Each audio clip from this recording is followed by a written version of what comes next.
Welcome back. Bulletin के आगाज में आपको बताएं कि वजीर आजम मियां मोहम्मद शहबाज शरीफ की जेर सदारत वफाकी काबीना का इजलास आज होगा। जराये के मुताबिक इजलास आज से पहर 3 बजे वजीर आजम हाउस में मुनकिद होगा। काबीना इजलास में मुल्क की मजमूई मुआशी, सियासी और सिक्योरिटी सूरत हाल का जायजा लिया जाएगा। इजलास में मुआरके हक में पाकिस्तान की फतह पर मुसल्लह अफवाज को खराज तहसीन पेश किया जाएगा।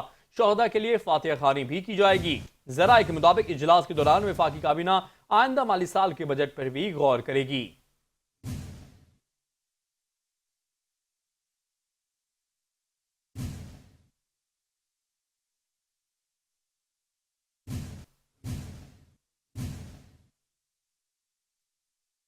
कराची में governor State Bank Jameel Ahmed का खिताब जारी है और दूसरी ओर लाहौर इसका में स्पीकर पंजाब असेंबली मलिक मोहम्मद अहमद खान का खिताब जारी है। आइए आपको बराह रास्त ले चलते हैं। Automatically happened. I was listening of these law sites. I am a lawyer by profession. I was listening of these good sites for reading books. But in backdrop of my mind, there was a certain fear of machine.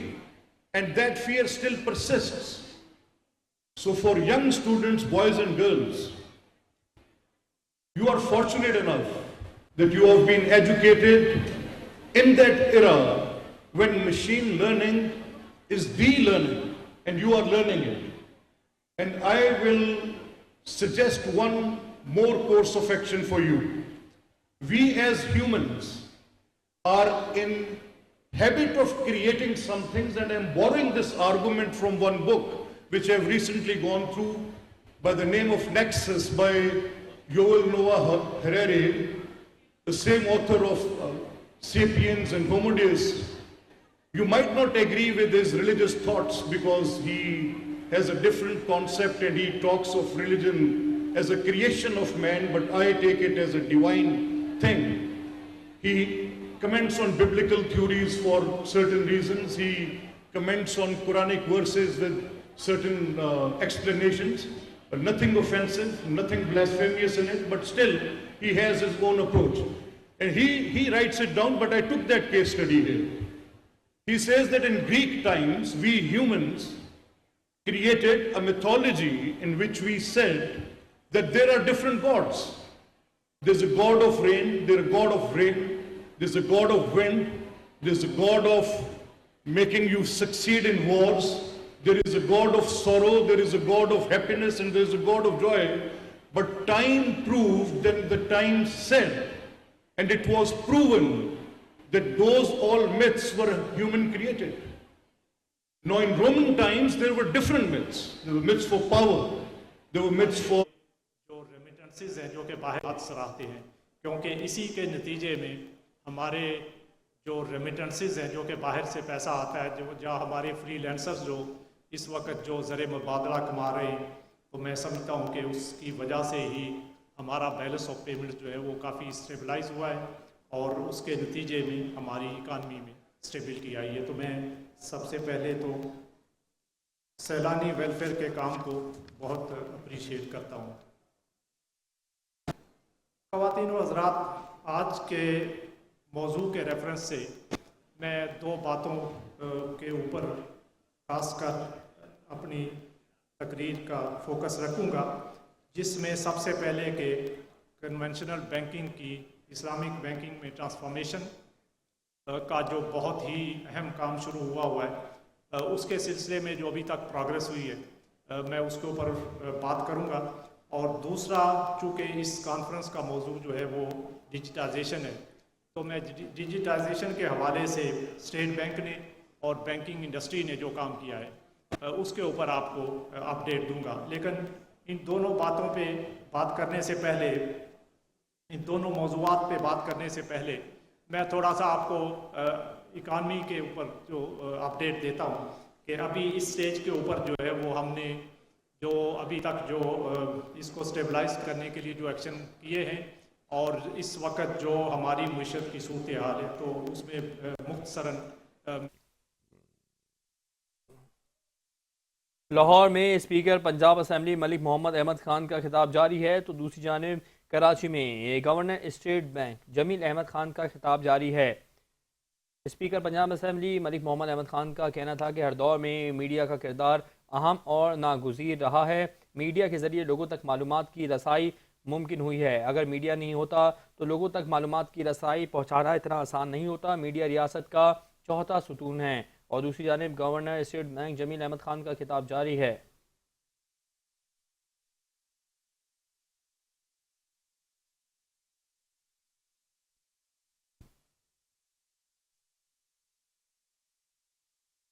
Bulletin की जानिब रुख करते हुए आपको बताएं कि कोई भी मुल्क अपने पड़ोसियों पर इजारादारी कायम करने की कोशिश नहीं कर सकता।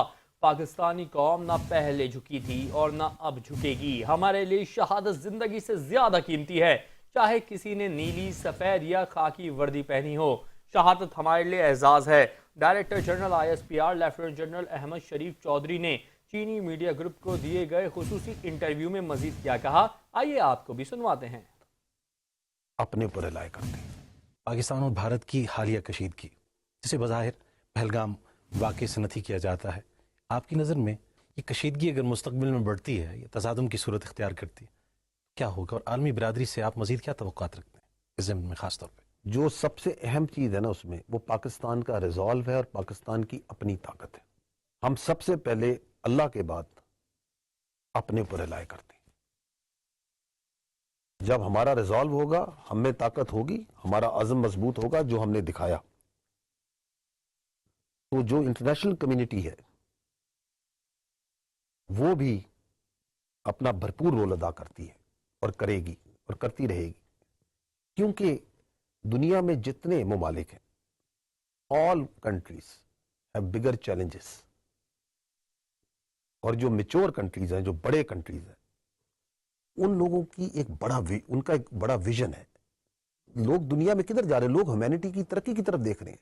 इस दुनिया को क्लाइमेट चेंज के इश्यूज हैं, इसको मिस इन्फॉर्मेशन के इश्यूज हैं, बढ़ती हुई आबादी के इश्यूज हैं। There are too many issues that this global community has to confront, is confronting. क्या उसका हल ये है कि एक मुल्क जो सा है दूसरों पे बिला जवाज झूठे बयानिए की बुनियाद पर बगैर सबूत के चढ़ दौड़े और अपनी इजारादारी अपनी नेबरहुड में अपनी हेजेमनी इस्तेमाल मुसलत करने की कोशिश करे? पाकिस्तान की कौम तो जो सी है, हम ना कभी पहले झुके थे, ना अब आइंदा कभी झुकेंगे। बिकॉज मैं पहले भी कहता रहा हूं, अब भी कहूंगा कि हमारे लिए हम शहादत की आरजू हमें जिंदगी से ज्यादा है। And it's an honour and privilege of each one of us who is wearing this uniform, whether it's blue, white और khaki, to die for its homeland. That's the biggest honour that we have. जिनसे फरमाइएगा, क्योंकि पाकिस्तान और चीन यहाँ पे अमन चाहते हैं, खित्ते में CPEC, BRI सरमायाकारी बढ़ाना चाह रहे हैं, क्या कहिएगा कि अमन सलामती और तिजारती सरगर्मियों के बढ़ावे के हवाले से चीन और पाकिस्तान की जो हिकमत अमली है वो किस हद तक यकसा है? देखिए, Pakistan, China and any responsible state in the world, they have their first obligation is towards their people, and the prosperity and well-being of the people of the states come from peace and stability. और उसके लिए कोशिश है China भी और पाकिस्तान भी, and all the responsible states. और उसके लिए we need to fight against this menace of terrorism. ये जो टेररिज्म है, ये दहशतगर्दी का मकसद इसी तरक्की को रोकना है। उसके अगेंस्ट भी हम कोशिश हैं, अपने खुद भी, अपने दोस्तों की मदद के साथ भी। तो रिस्पॉन्सिबल स्टेट्स का और चीन जैसा जो एक मेच्योर प्लेयर है, एक बहुत आप आई थिंक मॉडर्न हिस्ट्री में जो चीन की तरक्की है, and the for in a very short period of time जितनी बड़ी आबादी को जो डेवलपमेंट और जो खुशहाली चाइना ने मॉडल पेश किया, that is for I think the world to see, and it's remarkable. And Pakistan की जो रियासत है, पाकिस्तान के जो अवाम है, वो भी यही चाहते हैं कि हम भी तरक्की की तरफ, स्टेबिलिटी की तरफ जाएं, because we owe it to the people of Pakistan, to the future generation of Pakistan.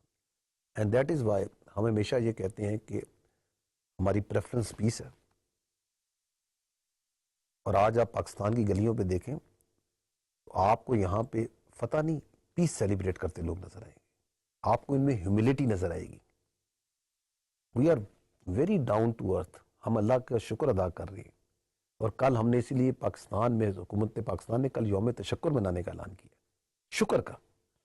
We are bowing our heads down in humility rather than thumping our chest. Why? Because we prefer peace. दिन से आखिर में ये जानना चाहेंगे, सरहदात पर जो आपकी दिफाई सलाहियत है उसको तो पूरी दुनिया ने देख लिया, अंदरूनी तौर पर जो खतरात हैं, क्योंकि जब आप, सारी बात है कि अमन के दाई हैं, सरमायाकारी चाहते हैं और माशी सरगर्मियों को बढ़ाना चाहते हैं, अंदरूनी तौर पर भी कमज़ोर करने की मुखालफिन की जानिब से कोशिश की जाती है। इस में क्या पॉलिसी है? चीन के भी बहुत से यहाँ पे इंजीनियर्स को भी निशाना बनाया गया कि जो यहाँ पे पाकिस्तान की तामीर और तरक्की में हिस्सा डाल रहे हैं, इस ज़मीन में क्या हिकमत अमली है? बड़ी सादा है। ये जो आनी दीवार है ना, इस आनी दीवार को जो अवाम, अफवाज और पाकिस्तान के तमाम एलिमेंट्स ऑफ नेशनल पावर, क्योंकि इसमें हमारी जो खारजा तबका है, जो हमारी डिप्लोमेटिक कोर है, great role played by media और इंफॉर्मेशन, हमारे यूथ ने, हर एक ने, ये आनी दीवार में सब शामिल है। इस आनी दीवार को अभी रुख जो सा है दहशतगर्दी के नासूर की तरफ मोड़ना है। That's one liner. और आप देखें ये मुल्क कैसे दौड़ता हुआ तरक्की की मंजिलें आगे तय करेगा इंशाअल्लाह।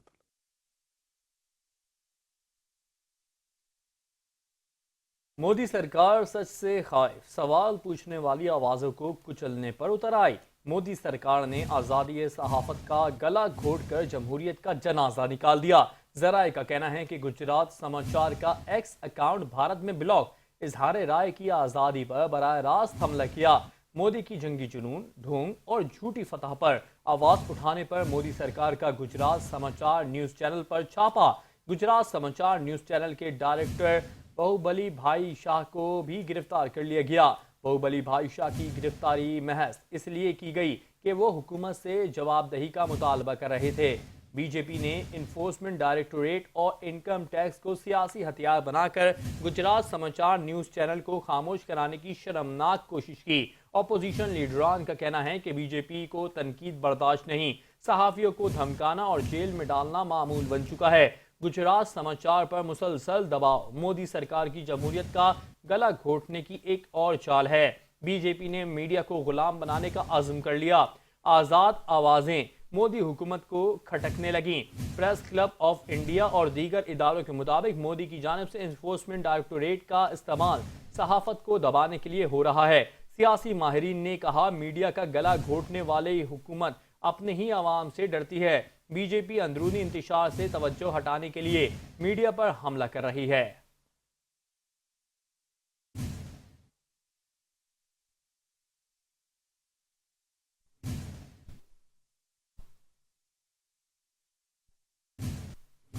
ट्रंप की मुदाखलत पर जंगबंदी, भारतीय नौजवान फट पड़े। भारतीय जारहियत के दौरान भारतीय मीडिया के फैलाए गए झूठ सामने आने लगे। एक वीडियो में एंकर की जानिब से सवाल के भारत ने इस्लामाबाद पर कब्जा कर लिया है के जवाब में नौजवान का कहना था कि तमाम मेन स्ट्रीम मीडिया पर यह खबर चल रही थी और इस फेक न्यूज़ को खतरनाक तरीके से फैलाया गया। भारतीय नौजवानों ने कहा, लोग सवाल कर रहे थे क्या भारत ने सच में कब्जा कर लिया है। एक फेक न्यूज फैला जो जैसे कि आप सुन रहे हैं कि मीडिया ने झूठ फैलाया कि इस्लामाबाद पर भारतीय सेना ने कब्जा कर लिया, तो इस पर आपकी क्या प्रतिक्रिया रही है? देखिए, जो न्यूज पे चल रहा था कि भारत ने इस्लामाबाद पे कब्जा कर लिया, ऐसा नहीं है कि सिर्फ एक न्यूज पे चला था। मेन स्ट्रीम मीडिया के तमाम ऐसे चैनल्स थे जो टीवी पे दिखा रहे थे, लेकिन जो गांव में लोग रहते हैं उनको ट्विटर की समझ नहीं है, उनको सोशल मीडिया की उतनी समझ नहीं है। वो लोग किसी भी न्यूज को जानने के लिए, किसी भी खबर को जानने के लिए वो न्यूज पे आश्रित होते हैं। तो एक खतरनाक तरीके से जो है एक फेक न्यूज फैला जो पब्लिक पे गलत इम्पैक्ट पड़ रहा था। लोग ये कह रहे थे कि अब युद्ध होने वाला है, क्या भारत सच में कब्जा कर लिया है इस्लामाबाद को। इस तरह से बहुत सारी फेक न्यूज़ें फैली। देखिए, टीवी चैनल पे एक बहुत वरिष्ठ पत्रकार हैं रवीश कुमार, उन्होंने बहुत साल पहले ही बोला था कि लोगों को टीवी देखना बंद कर देना चाहिए। उस वक्त उनका बहुत मजाक उड़ाया गया, लोगों ने बहुत बोला, और भारत पाकिस्तान के बीच अभी जो भी हुआ ये और मीडिया ने जैसे उसे कवर किया, मुझे लगता है कि रवीश कुमार की ये बात बहुत सही थी कि लोगों को टीवी देखना बंद कर देना चाहिए। तो सीज फायर को लेकर आपका क्या? देखिए, सीज फायर पे मैं यही कहूँगा कि ये वजीर खारजा इसहाक डार ने बीजिंग में चीनी कम्युनिस्ट पार्टी के वजीर लीव जियान शाओ से मुलाकात की। मुलाकात में पाकिस्तान और चीन के दरमियान स्ट्रेटेजिक ताउन मजीद मजबूत बनाने पर इत्तफाक किया गया। सियासी जमातों और चीनी कम्युनिस्ट पार्टी के माबैन रवाबित बढ़ाने पर भी इत्तेफाक किया गया। चीनी वजीर लिऊ जाओचान का कहना था कि चीन पाकिस्तान की खुदमुख्तारी और इलाकाई सालमियत की हिमायत जारी रखेगा। नायब वज़ीर आज़म इसहाक डार ने कहा, पाकिस्तान चीन के साथ आहनी दोस्ती को मजीद फरोग देने का ख्वाह है।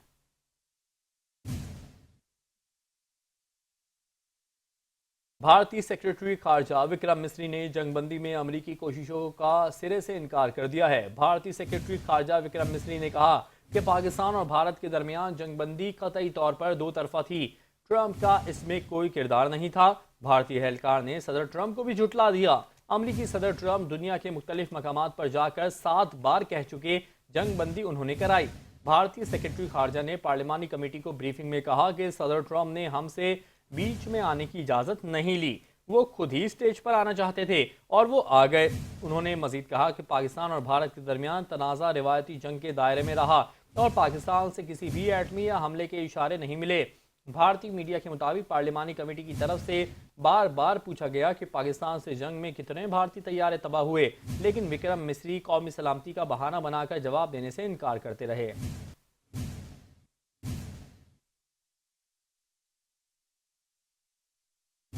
पाकिस्तान और भारत के director generals of military operations के दरमियान राब्ता हुआ है। ज़राए का कहना है कि पीर को पाकिस्तान और भारत DGMOs के दोनों मुसल्लह अफवाज को मामूल की पोजीशन पर ले जाने के लिए राब्ता हुआ। ज़राए के मुताबिक पाक भारत अफवाज की ज़माने अमन की पोजीशनों पर वापसी सीज़ फायर का अगला मरहला है।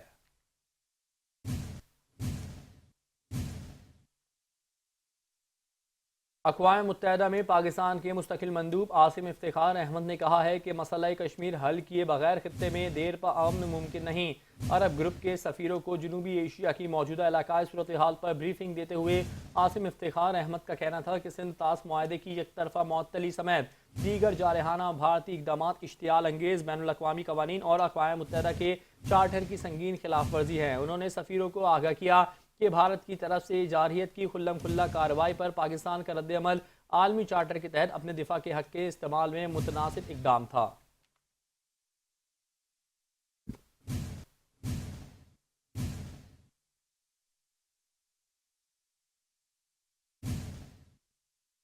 वफाकी वज़ीर मनसूबाबंदी एहसन इकबाल ने वज़ीर आला बलूचिस्तान को सूबे के तरक्याती मनसूबों में ताउन की यकीन दहानी करा दी। वफाकी वज़ीर एहसन इकबाल से वज़ीर आला बलूचिस्तान मीर सरफराज बुगटी ने मुलाकात की, जिसमें आइंदा माली साल के तरक्याती मनसूबों की तश्कील अमल दरामद पर गौर किया गया।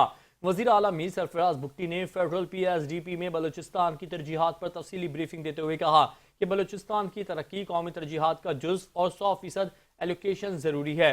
इस मौके पर वफाकी वज़ीर एहसन इकबाल ने बलूचिस्तान के तरक्याती मनसूबों में ताउन की यकीन दहानी कराई। मीर सरफराज बुगटी का कहना था कि वफाक और बलूचिस्तान में तरक्याती इश्तिराक नागुज़ीर है।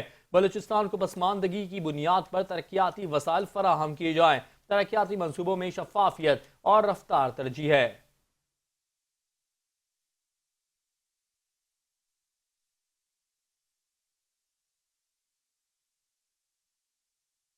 स्पीकर कौमी असम्बली सरदार अयाज सादिक ने कहा है कि सुना है मेरे खिलाफ तहरीक अदम एतमाद लाई जा रही है। स्पीकर कौमी असम्बली सरदार अयाज सादिक ने मीडिया से गुफ्तगू गैर रस्मी गुफ्तगू करते हुए कहा कि जो दोस्त ये शौक पूरा करना चाहते हैं वो कर लें। तहरीक आ भी गई तो उनके अपने लोग साथ नहीं होंगे। PTI के बहुत से अरकान तहरीक लाने वालों का साथ नहीं देंगे।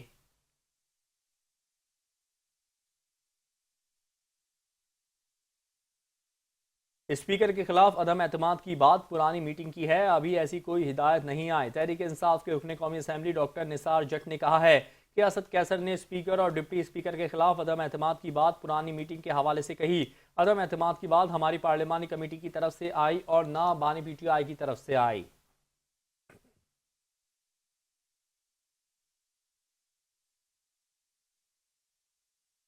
दुश्मन बुज़दिल और बदनीयत है, मिस एडवेंचर की कोशिश कर सकता है। वफाकी वज़ीर इत्तलात अताउल्लाह तारड़ ने गुफ्तगू करते हुए कहा कि किसी भी मुहिमजोई का ऐसा जवाब देंगे कि भारत उठ नहीं सकेगा। दोबारा ऐसी कोशिश की तो दुश्मन मुंह की खाएगा। उन्होंने कहा कि मुसल्लह अफवाज पूरी तरह तैयार है। नरेंद्र मोदी के पास ऑप्शन खत्म हो गए हैं। हम अमन के ख्वाह हैं, खित्ते में अमन चाहते हैं।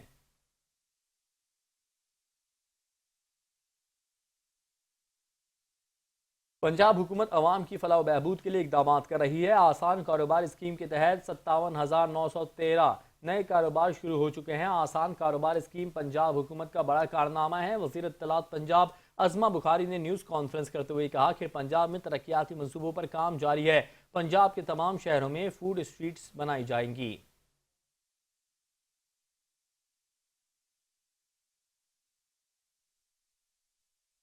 पाकिस्तान की तारीख का एक बहुत बड़ा जो है वो कारनामा है और वो वज़ीर आला पंजाब मरियम नवाज शरीफ साहिबा का आसान कारोबार और जो स्कीम है उसके ज़रिए लोगों को जो है वो कारोबार करने के लिए अरबों रुपए हर पता है आपकी एक टर्म होती है, हर बंदा कहता है जी अरबों जो है वो लगा दिए, अरबों हो गए। लेकिन यहाँ पर फैक्चुअली जो है वो चीफ मिनिस्टर साहबा की हर स्कीम के अंदर ना सिर्फ अरबों लगते हैं बल्कि लोग उससे मुस्तफ़ीद भी होते हैं। जो आसान कारोबार है उसमें सिर्फ 90 दिन के अंदर यानी 3 महीनों के अंदर 1,07,000 से ज़ायद अफराद को जो है 61 अरब रुपए, कितने 61 अरब रुपए जो है 1,07,000 अफराद को जारी किए गए हैं विद इन 90 डेज ओनली। 3 महीने के अंदर जो है ये तमाम लोग जो है इनको पैसे दिए गए हैं और 57,913 जो है कारोबार शुरू हो गए हैं। बाकायदा इसका एक प्रोसेस है, लोग अप्लाई करते हैं, फिर इनको बैंक ऑफ पंजाब के ज़रिए उनकी असेसमेंट होती है, उनको वेरीफाई किया जाता है। वज़ीर आला सिंध सैयद मुराद अली शाह की ज़ेर सदारत सिंध काबीना का इजलास मुसल्लह अफवाज को खराज तहसीन पेश किया गया। वज़ीर आला सिंध ने कहा सियासी जमातों कौम की यकजहती को सलाम पेश करते हैं। पाक अफवाज ने जैसे भारतीय जारियत का मुकाबला किया उसकी मिसाल नहीं मिलती। हम मुत्तहद हैं और दुनिया की कोई भी ताकत पाकिस्तान को नुकसान नहीं पहुंचा सकती।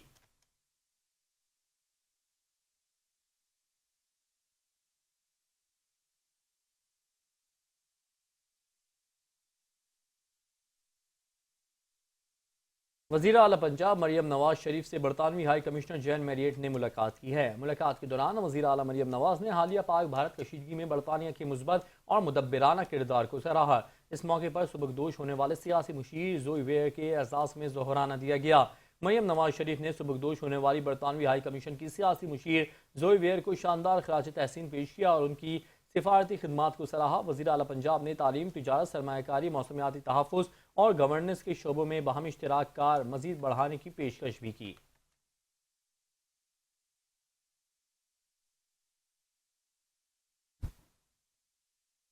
पंजाब के तालीमी इदारों में गर्मियों की छुट्टियों का ऐलान कर दिया गया। वज़ीर तालीम पंजाब राना सिकंदर हयात ने कहा कि स्कूलों में गर्मियों की छुट्टियां 28 मई से होंगी।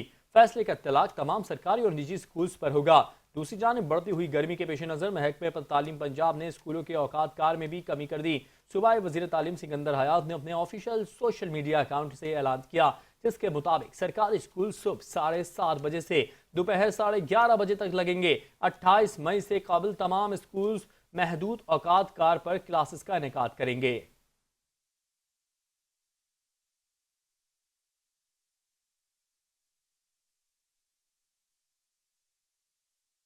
हुकूमत सिंध ने सैलाब मुतासरीन के लिए जो मिसाली इक़दाम किए हैं वो पाकिस्तान समेत दुनिया भर के लिए एक मिसाल बन चुके हैं। सीनियर सूबाई वज़ीर इत्तलात सिंध शर्जील इनाम मेमन ने कहा है कि सैलाब मुतासरा लाखों ख़ानदानों के लिए 21 लाख घरों की तामीर का हदफ एक ख्वाब था जिसे सिंध हुकूमत ने अज़्म, मुसलसल मेहनत और अवामी खिदमत के जज्बे से हकीकत का रूप दिया।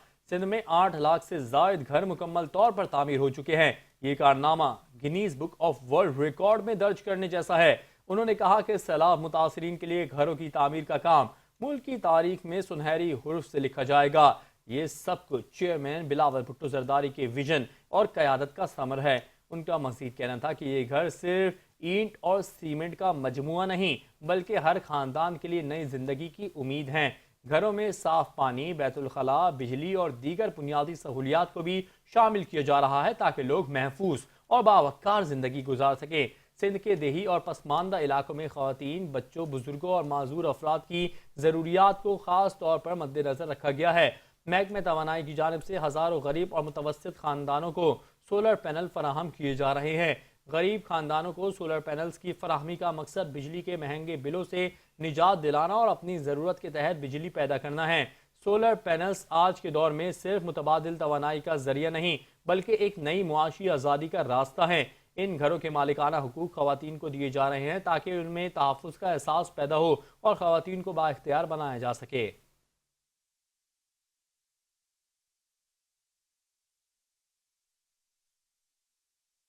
कराची के मुख्तलिफ इलाकों में के इलेक्ट्रिक ने गैर एलामिया लोड शेडिंग शुरू कर दी है। गुज़श्ता कई सालों से लोड शेडिंग से मुस्तस्ना इलाके भी के इलेक्ट्रिक के इताब का शिकार हो गए हैं। शदीद गर्मी में बच्चे, खवातीन, बीमार अफराद शदीद परेशानी में मुब्तला हो गए। Mahmoodabad, Lines Area, Landhi, Korangi, Nazimabad, North Nazimabad, Liaquatabad, PIB colony, buffer zone, Shadman, Federal B Area, Sharifabad समेत मुख्तलिफ इलाकों में गैर एलामिया लोड शेडिंग जारी है।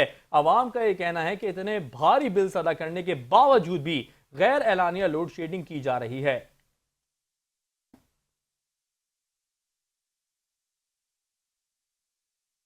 बिजली की आंख मचोली ने अवाम की मुश्किलात में इजाफा कर दिया है। शाह लतीफ में घंटों बिजली की बंदिश से इलाका मकीन की मामूलात ज़िंदगी बदतर बन गई है। लोड शेडिंग से तंग आवाम एहतजाज के लिए बिजली फराहम करने वाले इदारे के दफ्तर के बाहर धरने के लिए जमा हो गए। मजीद जानते हैं नुमाइंदा 5 न्यूज़ शहरियार से। जी शहरियार, बताइएगा इस हवाले से।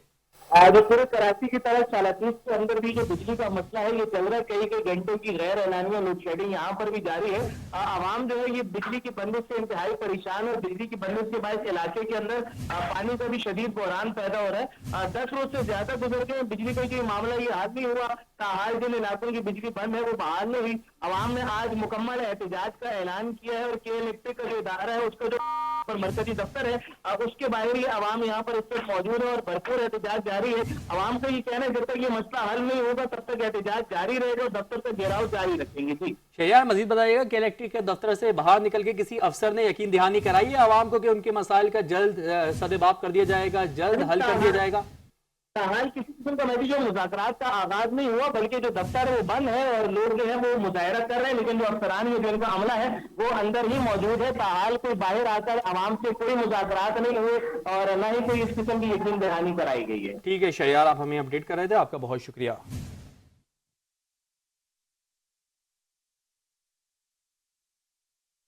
जिना अस्पताल कराची में गायनाकोलॉजी डायग्नोस्टिक सूट कायम करने का मंसूबा महकमा सेहत को पेश कर दिया गया है, जिसकी मंजूरी के लिए महकमा सेहत ने इजलास तलब कर लिया है।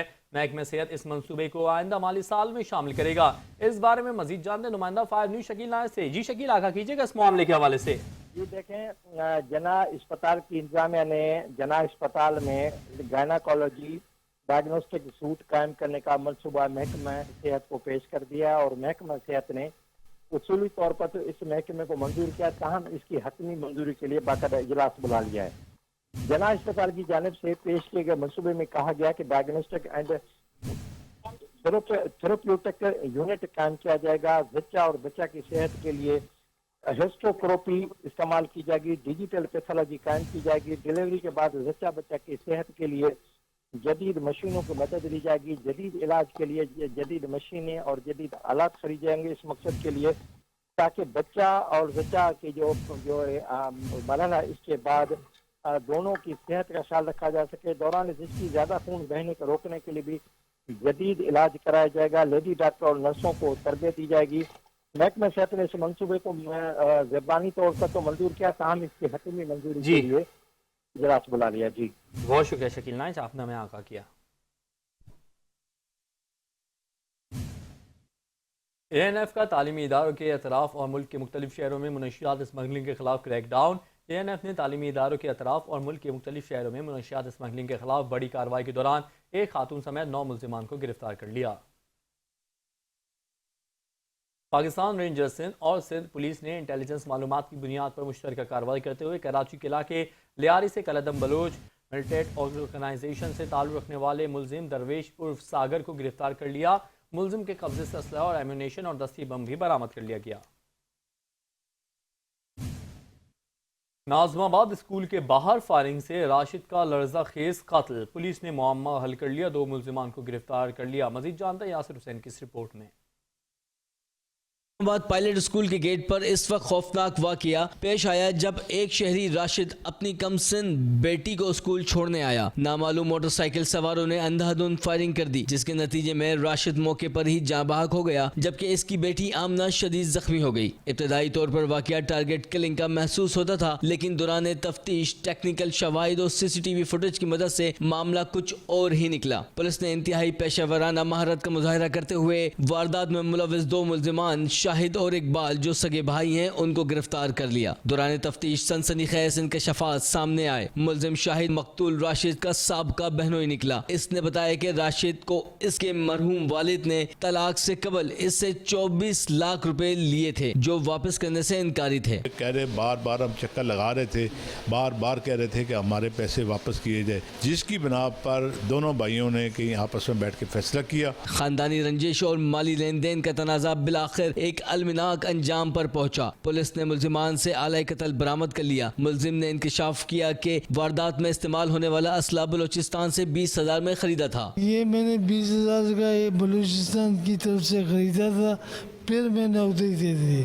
SSP सेंट्रल के मुताबिक मुकदमे में तेजी से पेशरफ्त हो रही है और मुल्जिमान को जल्द अदालत में पेश करके कानून के मुताबिक सजा दिलवाई जाएगी। कैमरामैन गुलफाम शेख के साथ यासुर हुसैन, 5 न्यूज़ कराची।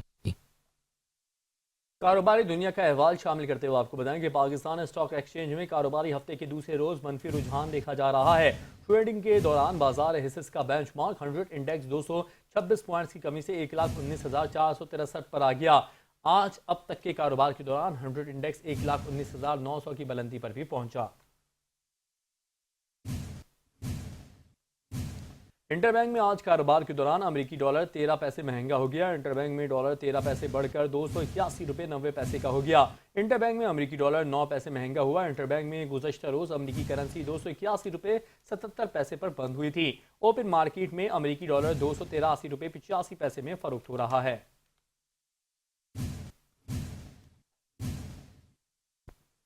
और अब बात कर ली जाए PSL 10 के सनसनीखेज मैचेस के हवाले से कि पाकिस्तान सुपर लीग सीजन 10 के 23वें मैच में इस्लामाबाद यूनाइटेड ने कराची किंग्स को 89 रन के बड़े मार्जिन से शिकस्त दे दी है।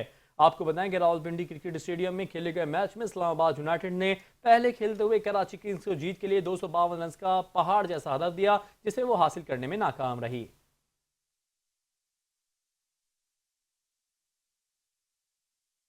इंटरनेशनल क्रिकेट काउंसिल की सालाना जनरल मीटिंग 17 ta 20 जुलाई होंगी। गैर मुल्की खबर रसा इदारे के मुताबिक ICC की सालाना मीटिंग्स का वेन्यू सिंगापुर होगा।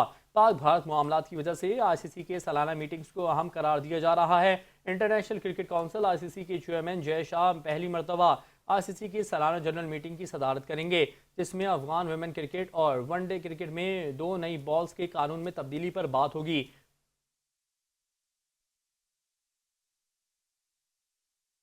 गाजा के शहर खान यूनिस में हमास के खिलाफ अवामी सतह पर मुजाहरे किए गए हैं, जबकि इसराइली बमबारी जारी है, जिससे मजीद 46 फ़लस्तीनी शहीद हो गए।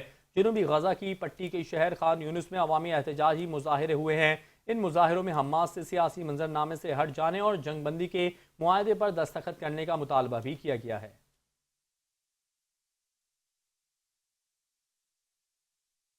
बरतानिया, फ्रांस और कनाडा ने इसराइल पर पाबंदियां आयद करने की धमकी दे दी। तीनों ममालिक की जानिब से कहा गया है कि अगर इसराइल ने गाजा में फौजी कार्रवाइयां बंद ना की और इमदादी सामान की तरसील पर आयद पाबंदियां ना उठाएं तो ये ममालिक इसराइल के खिलाफ मुमकिन इकदाम करेंगे। बरतानवी हुकूमत की जानिब से जारी करदा एक मुश्तरका एलामिया में कहा गया है कि इसराइली हुकूमत की जानिब से आम शहरियों के लिए बुनियादी इंसानी इमदाद की फराहमी से इनकार नाकाबिल कबूल है।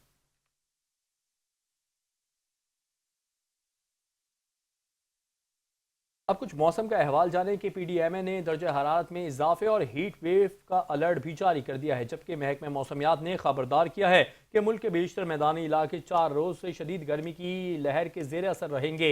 महकमा मौसमियात के मुताबिक आज से 24 मई के दौरान सिंध, जनूबी पंजाब और बलूचिस्तान में दिन का दर्जा हरारत मामूल से 4 से 6 डिग्री सेंटीग्रेड ज्यादा रहने का इम्कान है। इस दौरान वस्ती, बालाई पंजाब, इस्लामाबाद, खैबर पख्तूनख्वा, कश्मीर और गिलगित बल्तिस्तान में दर्जा हरारत मामूल से 5 से 7 डिग्री सेंटीग्रेड ज्यादा रहने की तवक्को है। इलावा वज़ीर रिलीफ कमिश्नर पंजाब नबील जावेद ने सूबे भर के कमिश्नर्स और डिप्टी कमिश्नर्स को अलर्ट रहने की हिदायत करते हुए कहा कि जिला इंतजामिया समेत मुतालिका महकमे मुतवक्का हीट वेव के पेश नज़र अलर्ट रहें। और इसी के साथ ही न्यूज़ बुलेटिन से फिल वक्त इतना ही। कुछ ही देर में हाजिर होंगे न्यूज़ हेडलाइंस के साथ। अब तक देखते रहिए 5 न्यूज़।